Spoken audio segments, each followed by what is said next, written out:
है। लेकिन जो स्थिति अभी ईरान और इजराइल के बीच बनी हुई है, सबसे बड़ी बात यह है,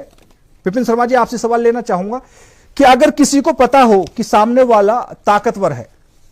तो या तो हमें पीछे हट जाना चाहिए या फिर कुछ ऐसा रास्ता निकाला जाना चाहिए कि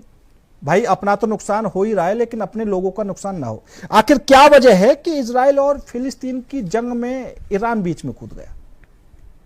नहीं, निश्चित बात है कि ये ईरान की अगर हम बात करते हैं खास तौर पे, तो ईरान की जो कूटनीति है और यहाँ पर वो बिल्कुल समझ के परे है यहाँ पर, क्योंकि यहाँ एक तरफ जब रूस यूक्रेन का युद्ध थमने का नाम नहीं ले रहा और उसके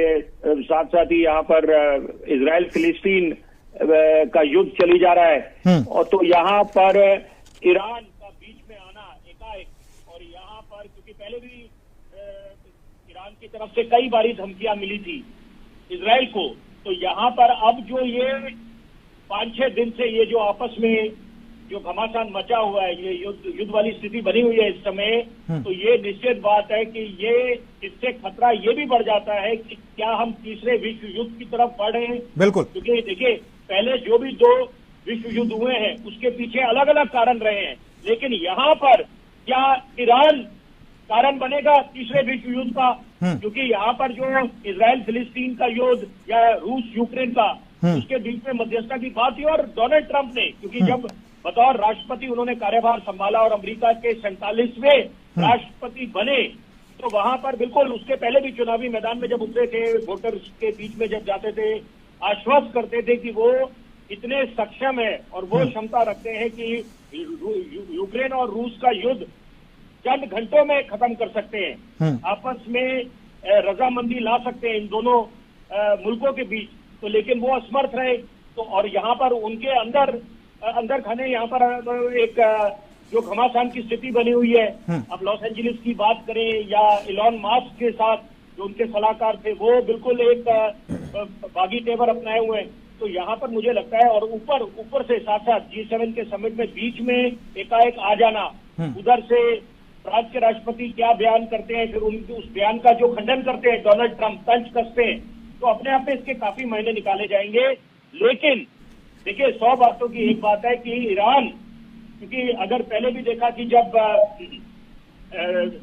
यहाँ पर नागासाकी हिरोशिमा में जब परमाणु हथियार का इस्तेमाल हुआ तो उससे कितनी बर्बादी हुई, तो यहाँ पर यही बात है कि इस समय जो ये धमकियां दी जा रही है, क्या ये महज जिधर धमकियां हैं या इस समय आ गया है कि वैश्विक स्तर पर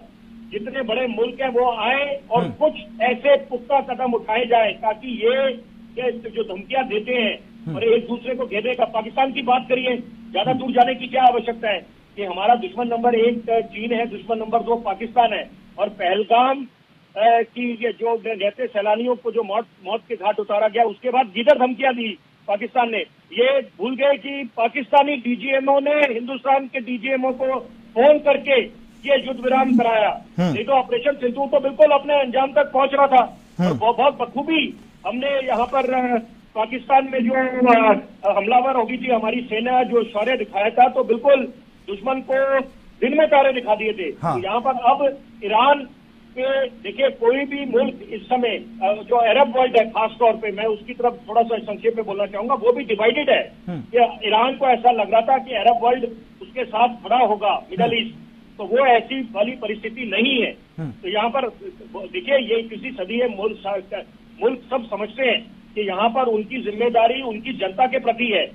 उनके आवाम के प्रति है। तो यहाँ पर बेवजह अगर आप करते हैं, और युद्ध में किसी का भला नहीं होने वाला।